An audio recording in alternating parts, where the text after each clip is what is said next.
एक कहावत कही गई है कि आसमान से गिरे और खजूर पे अटक गए।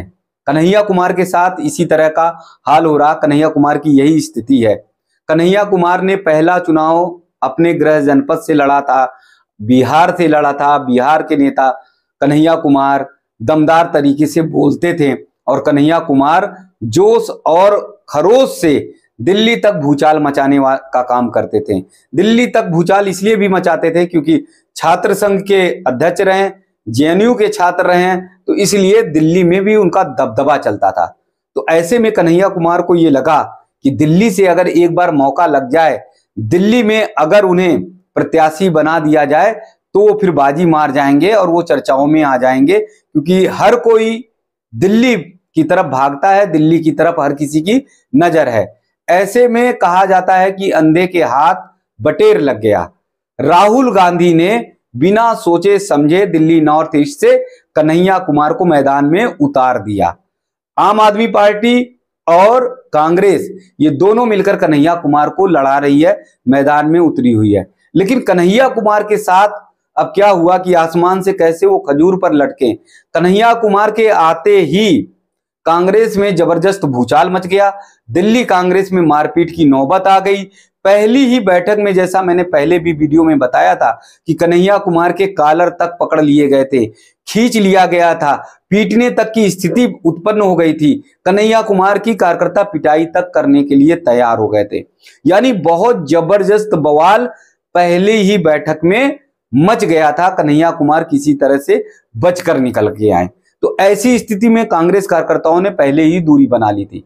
लेकिन अब बहुत बड़ा मामला हो गया जब से कांग्रेस के प्रदेश अध्यक्ष अरविंदर सिंह लवली ने पार्टी से अपने पद से इस्तीफा दे दिया है, तब से कन्हैया कुमार के लिए और मुसीबत आ गई। क्योंकि जब पार्टी का प्रदेश अध्यक्ष ही अपने पद को छोड़ दे, नाराजगी जताए और घर बैठ जाए, तो ऐसे में प्रचार कौन करेगा। दूसरे, इस्तीफा देने के बाद भी मामला थम नहीं रहा, मामला शांत नहीं हो रहा। दिनेश बावरिया कटाक्ष करने से पीछे नहीं है। वो अरविंदर सिंह लवली को बार बार घेरने का काम कर रहे हैं। वो ताल ठोक के कह रहे हैं कि लवली का इस्तीफा अब स्वीकार कर लिया गया। यानी बावरिया जानबूझकर ये चाह रहे थे कि किसी भी तरह से लवली हटे, किनारे हटे और वो स्वयंभू बन जाए दिल्ली कांग्रेस के। तो दिल्ली कांग्रेस के प्रदेश प्रभारी के रूप में बावरिया पूरा अधिकार चाह रहे थे, और जिस तरह से लवली ने इस्तीफा दे दिया है तो पूरा अधिकार इस समय है। तो ऐसे में प्रदेश अध्यक्ष, प्रदेश प्रभारी में जबरदस्त ठनी हुई है। प्रदेश अध्यक्ष के साथ एक टीम होती है, कार्यकर्ता होते हैं, जिले के से लेकर प्रदेश तक के कार्यकर्ता प्रदेश अध्यक्ष के इशारे पर चलते हैं। यानी जो प्रदेश अध्यक्ष कहते हैं उनकी बात को कार्यकर्ता मानते हैं। अब जब चुनाव है और चुनाव के ऐसे समय पे प्रदेश अध्यक्ष ने इस्तीफा दे दिया, तो कार्यकर्ता कहां जाएंगे, क्या करेंगे, कैसे बैठक करेंगे, उसकी दिशा निर्देश देने वाला कोई नहीं है।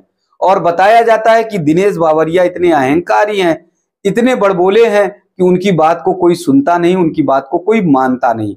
तो ऐसे में कन्हैया कुमार के लिए अब बहुत बड़ी मुश्किल खड़ी हो गई है। कन्हैया कुमार के सामने बहुत बड़ी समस्या ये खड़ी हो गई है कि कांग्रेस का कोई भी कार्यकर्ता उनके प्रचार में नहीं जा रहा, और जो जा भी रहा है, थोड़े बहुत जा भी रहे हैं, तो जहां गली मोहल्ले में जाते हैं प्रचार करने के लिए, तो कन्हैया कुमार कुछ ऐसी बातें कर देते हैं कि कांग्रेस के कार्यकर्ता बिदक जाते हैं और वो वापस आ जाते हैं।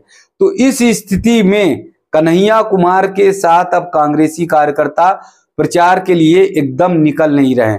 दूसरी तरफ आम आदमी पार्टी के भी कार्यकर्ता वो भी सहयोग नहीं कर रहे हैं, क्योंकि दिल्ली में 7 सीटों में से 3 सीटें कांग्रेस को मिली हैं, 4 सीटें आम आदमी पार्टी को मिली हैं। तो ऐसे में आम आदमी पार्टी के जो कार्यकर्ता हैं वो अपने प्रत्याशियों को जिताने के लिए, उनको चुनाव लड़ाने के लिए अन्य लोकसभा क्षेत्रों में चले जाते हैं, लेकिन कन्हैया कुमार की लोकसभा क्षेत्र में नहीं आ पा रहे हैं। अब कन्हैया कुमार अकेले घूम रहे हैं। उन्होंने फिर बड़ी मुसीबत खड़ी हो गई कन्हैया कुमार के सामने, तो उन्होंने अपने पूर्व छात्र संघ के कुछ साथियों को फोन करके बुलाया, बात की कि किसी भी तरह से मेरी इज्जत बचा लो, लग रहा है कि मैंने खतरा मोल लिया है और मेरे सामने समस्या खड़ी हो गई है क्यों, मैं कैसे चुनाव जीत पाऊंगा, कांग्रेस का कोई भी कार्यकर्ता मेरे साथ खड़ा नहीं है, कोई भी मेरे साथ चलने के लिए तैयार नहीं है। तो ऐसी स्थिति में बड़बोले कन्हैया, ओवर कॉन्फिडेंस से एकदम भरे हुए कन्हैया कुमार के सामने बहुत मुश्किल खड़ी हो गई है। और ये मुश्किल इस कदर है कि कन्हैया कुमार हो सकता है 10 से 15,000 वोट पा जाएं तो भी बहुत बड़ी बात है। तो कई बार ऐसा होता है कि आदमी ऊंचाई पर चढ़ने की कोशिश तो करता है, छलांग बहुत ऊपर लगाने की कोशिश करता है, लेकिन उसका अति आत्मविश्वास यानी ओवर कॉन्फिडेंस उसे डुबो देने का काम करता है। यही काम कन्हैया कुमार के साथ हो रहा है।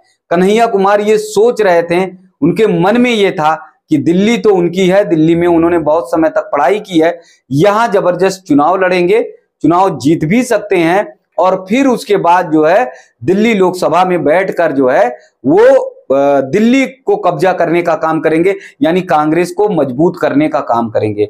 लेकिन कन्हैया कुमार के पांव ही मजबूत नहीं है, वो लोकसभा क्षेत्र में टिक ही नहीं पा रहे हैं, उनके साथ कोई खड़ा होने का काम ही नहीं कर रहा। ऐसे में कन्हैया कुमार को क्या मजबूती प्रदान होगी ये खुद कन्हैया कुमार समझ सकते हैं। और निश्चित तौर पे कन्हैया कुमार ये सोच रहे होंगे कि अच्छा खासा भले राजनीति कर रहे थे, यहाँ दिल्ली में आकर और फंस गए।